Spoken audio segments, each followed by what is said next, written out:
उन्हाळ्यामध्ये कलिंगड प्रत्येकाच्या घरात बघायला मिळतं.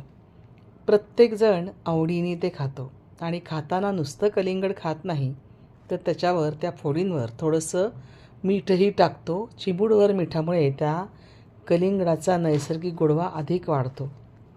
परंतु गोड आणि खारट मिश्र चव जिभेला अतिशय संतुलित आणि चविष्ट वाटते.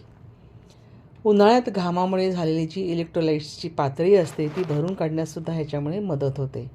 मिठातलं जे सोडियम असतं ते शरीरातील द्रव्य संतुलन राखण्यास खूप मदत करतं.